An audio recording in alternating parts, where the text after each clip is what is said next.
ನಿಮಗೆ ಯಾವ ಕಾಲ್ ಬಂದ್ರು ನೀವೇ ಕಾಲ್ ಮಾಡಿದ್ರು ಸ್ಪೀಕರ್ ಆನ್ ಮಾಡೇ ಮಾತಾಡಬೇಕು. ಆಯ್ತು. ನಾವು ನಮ್ ದೃಷ್ಟಿಲಿ ನೋಡ್ತಿದೀವಿ, ಆದ್ರೆ ಅವಳ ಸ್ಥಾನದಲ್ಲಿ ನಿಂತು ನೋಡಿದ್ರೆ ಅವಳು ನಡ್ಕೊಂಡಿದ್ದು ಸರಿಯಾಗೇ ಇದೆ. ಒಬ್ಬರನ್ನ ಒಂದ್ಸಲ ಯಾಮಾರಿಸ್ಬೋದು,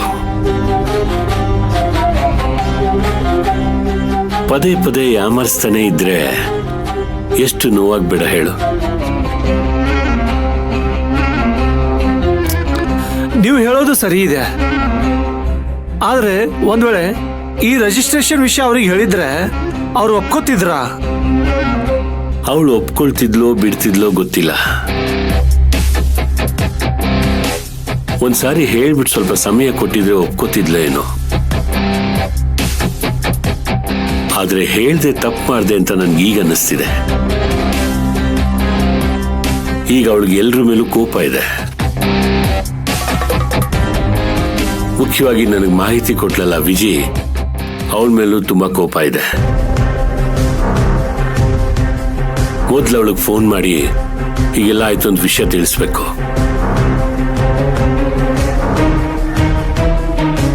ಡ್ಯಾಡ್, ಅದೆಲ್ಲ ಏನು ಬೇಡ, ಮೊದಲು ನಾವೆಲ್ಲ ಮನೆಗೆ ಹೋಗೋಣ, ಆಮೇಲೆ ಫೋನ್ ಮಾಡಿದ್ರಾಯ್ತು. ಇಲ್ಲಮ್ಮ, ಅವಳಿಗೆ ವಿಷಯ ಗೊತ್ತಿದ್ರೆ ಮಯೂರಿ ಹತ್ರ ಮಾತಾಡೋದಕ್ಕೆ ಸರಿ ಹೋಗತ್ತೆ.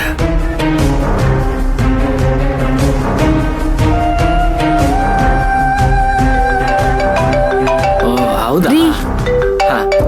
ಅಂಕಲ್ ಕಾಲ್ ಮಾಡ್ತಿದ್ದಾರೆ. ಮ್ಯಾರೇಜ್ ರಿಜಿಸ್ಟರ್ ಆಯ್ತು ಅನ್ಸುತ್ತೆ. ಆಮೇಲೆ ಮಾಡ್ತೀನಿರು. ಅಂಕಲ್, ರಿಜಿಸ್ಟರ್ ಆಯ್ತಾ? ಮಯೂರಿಗೇನು ಡೌಟ್ ಬರ್ಲಿಲ್ಲ ತಾನೆ? ಇಲ್ಲಮ್ಮ, ಇವತ್ತು ರಿಜಿಸ್ಟರ್ ಆಗ್ಲಿಲ್ಲ. ಯಾಕೆ ಅಂಕಲ್, ಏನಾಯ್ತು? ನೀವು ರಿಜಿಸ್ಟರ್ ಮಾಡ್ಸಕ್ ಹೋಗಿದ್ದು ಮಯೂರಿಗೆ ಗೊತ್ತಾಗೋಯ್ತಾ?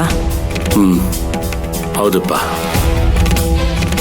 ಅವಳಿಗೆ ಮೊದಲು ಅನುಮಾನ ಇರಲಿಲ್ಲ. ಇನ್ನೇನ್ ಮಯೂರಿ ಸೈನ್ ಮಾಡ್ತಾಳೆ ಅನ್ನೋ ಸಮಯಕ್ಕೆ ಪೇಪರ್ಸ್ ಅಲ್ಲಿರೋ ಡೀಟೇಲ್ಸ್ ಎಲ್ಲ ನೋಡಿ ಅವಳಿಗೆಲ್ಲ ಗೊತ್ತಾಗೋಯ್ತು. ತುಂಬಾ ಕೋಪದಲ್ಲಿ ಎಲ್ಲರ ಹತ್ರನೂ ಮಾತಾಡಿದ್ಲು. ನೀನ್ ನನಗೆ ಇನ್ಫಾರ್ಮೇಶನ್ ಕೊಟ್ಟಿದ್ಯಾ ಅಂತ ಹೇಳಿದ್ಲು. ಅವಳು ನಿನ್ ಮೇಲೂ ಕೋಪ ಮಾಡ್ಕೊಂಡಿದ್ದಾಳೆ. ಹಾಗೂ ಹೀಗೂ ಏನಾದ್ರೂ ಮಾಡಿ ಸಮಾಧಾನ ಮಾಡೋಣ ಅನ್ನೋಷ್ಟರಲ್ಲಿ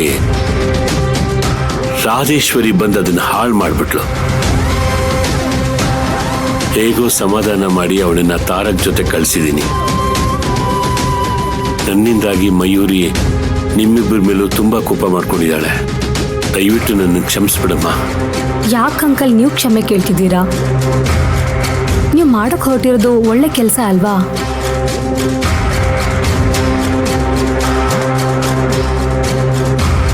ಅದ್ ನನ್ಗೂ ನಿನ್ಗೂ ಗೊತ್ತಾಗತ್ತೆ, ಆದ್ರೆ ಮಯೂರಿಗೆ ಅರ್ಥ ಆಗ್ತಿಲ್ವಲ್ಲ.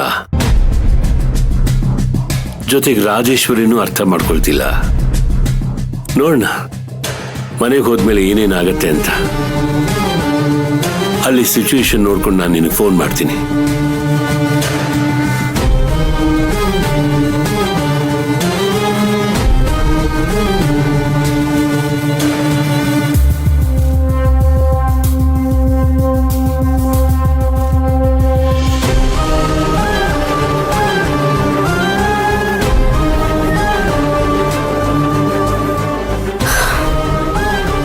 ಏನ್ರಿ ಇದು ಹೀಗಾಯ್ತು?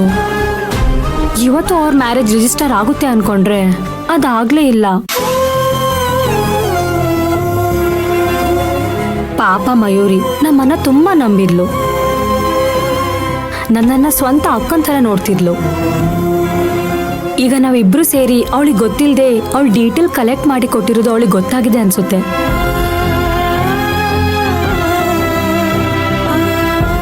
ಈಗ ನಮ್ಮೇಲೆ ತುಂಬಾ ಕೋಪ ಮಾಡ್ಕೊಂಡಿರ್ತಾಳೆ. ಏನ್ರಿ ಮಾಡೋದೀಗ? ಇನ್ನೇನ್ ಮಾಡಕ್ಕಾಗತ್ತೆ ವಿಜಿ? ಮಾಡಿರೋ ತಪ್ಪಿಗೆ ಅವಳ ಹತ್ರ ಕ್ಷಮೆ ಕೇಳಬೇಕು, ಅಷ್ಟೇ ಉಳಿದಿರೋದು. ಅವಳು ನಮ್ಮನ್ನು ಕ್ಷಮಿಸ್ತಾಳ? ನೋಡು ವಿಜಿ, ನಾವೇನು ಅವಳು ಬಾಳ್ ಹಾಳಾಗ್ಲಿ ಅಂತ ಈ ಕೆಲಸ ಮಾಡಿದ್ವಾ? ಅಂಕಲ್ ಅವಳನ್ನ ಅದೇ ಮನೇಲಿ ಉಳಿಸ್ಕೋಬೇಕು ಅಂತ ಮದುವೆ ರಿಜಿಸ್ಟರ್ ಮಾಡಕ್ ನೋಡಿದ್ರು. ಅದಕ್ಕೆ ನಾವು ಹೆಲ್ಪ್ ಮಾಡಿದ್ವಿ. ಹಾಗ್ ನೋಡಿದ್ರೆ ಇದ್ರಲ್ಲಿ ನಮ್ದೇನ್ ತಪ್ಪು ಇಲ್ವೇ ಇಲ್ವಲ್ಲ. ಹಾಗಂತ ನಾವು ಯೋಚನೆ ಮಾಡ್ತಿದ್ದೀವಿ, ಅದ್ ಮಯೂರಿಗೆ ಅರ್ಥ ಆಗ್ಬೇಕಲ್ವಾ? ಹೋಗ್ಲಿ, ನಾವು ಅವಳ ಹತ್ರ ನೇರವಾಗಿ ಕೇಳ್ಕೊಂಡಿದ್ರೆ ಏನೋ ಅನ್ಬೋದಿತ್ತು. ಆದ್ರೆ ನಾವು ಅವಳ ಹತ್ರ ಬೇರೆ ರೀತಿಯಲ್ಲಿ ಬಾಯಿ ಬಿಡಿಸ್ಕೊಂಡಿರೋದಲ್ವಾ? ಎಲ್ಲಕ್ಕಿಂತ ಮುಖ್ಯವಾಗಿ ಅವಳ ವಿಷಯನ ನಾವು ಅಂಕಲ್ಗೆ ಹೇಳಿರೋದು ತುಂಬಾ ದೊಡ್ಡ ತಪ್ಪು ಕಣ್ರಿ. ನನ್ಗಂತೂ ಅವಳನ್ನ ಹೇಗ್ ಫೇಸ್ ಮಾಡ್ಬೇಕಂತಾನೆ ಗೊತ್ತಾಗ್ತಿಲ್ಲ. ಇಷ್ಟಕ್ಕೆ ಯಾಕೆ ಯೋಚನೆ ಮಾಡ್ತೀಯಾ? ಅವಳಿಗೊಂದು ಫೋನ್ ಮಾಡಿ ನಡೆದಿರೋದನ್ನೆಲ್ಲ ಹೇಳ್ಬಿಟ್ಟು ಸಾರಿ ಕೇಳೋಣ, ಎಲ್ಲ ಸರಿ ಹೋಗುತ್ತೆ. ಖಂಡಿತ ಸರಿ ಹೋಗುತ್ತೆ ಅಂತೀರಾ? ನೋಡು, ಮಯೂರಿ ಕೋಪ ಏನು ಅಂತ ನಂಗೂ ಗೊತ್ತು, ನಿಂಗೂ ಗೊತ್ತು. ನನ್ನ ಗೆಳೆಯ ಅಷ್ಟೆಲ್ಲ ಮಾಡಿದ್ರು ಅವನ ಜೊತೆ ಬದುಕ್ತಿಲ್ವಾ? ಬೇರೆ ಯಾರಾದ್ರೂ ಆಗಿದ್ರೆ ಇರ್ತಾ ಇದ್ರಾ? ನೀನ್ ಕಾಲ್ ಮಾಡು, ಏನ್ ಹೇಳ್ತಲ್ಲ ನೋಡೋಣ. ತಗೋ.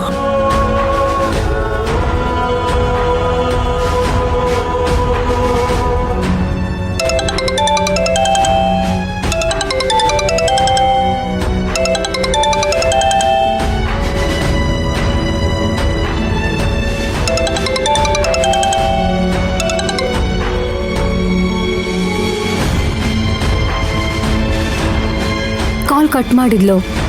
ಇನ್ನೊಂದ್ಸತಿ ಟ್ರೈ ಮಾಡು.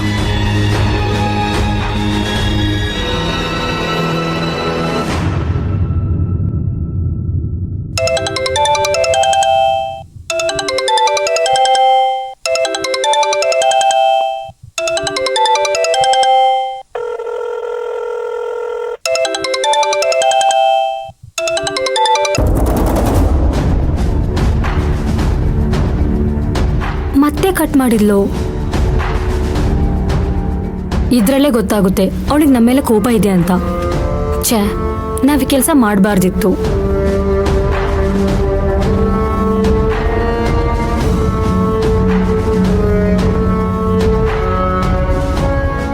ಸರಿ, ಒಂದ್ ಕೆಲಸ ಮಾಡೋಣ. ಈಗಲೇ ನೇರವಾಗಿ ಅವ್ರ ಮನೆಗೆ ಹೋಗಿ ಮುಖಾಮುಖಿ ಮಾತಾಡಿ ಸಮಸ್ಯೆನ ಬಗೆಹರಿಸ್ಕೊಳ್ಳೋಣ. ಈಗ್ಲೇನಾ? ಬೇಡ ರೀ, ನನ್ ಫೋನ್ ತೆಗಿಯೋಕೆ ಹಿಂದೇಟಾಗ್ದೋಳು ಎದುರುಗಡೆ ಹೋದ್ರೆ ಮಾತಾಡ್ತಾಳೆ ಅನ್ನೋ ನಂಬಿಕೆ ನನ್ಗಿಲ್ಲ.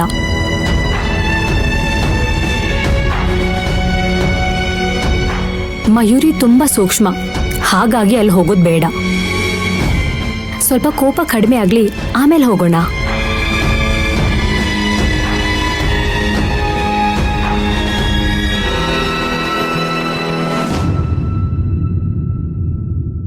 ಡ್ಯಾಡ್, ಯಾರನ್ನ ಹೇಗ್ ಬೇಕಾದ್ರೂ ಸಮಾಧಾನ ಮಾಡ್ಬೋದು ಡ್ಯಾಡ್, ಆದ್ರೆ ಮಾಮ್ನ ಹೇಗ್ ಸಮಾಧಾನ ಮಾಡೋದು?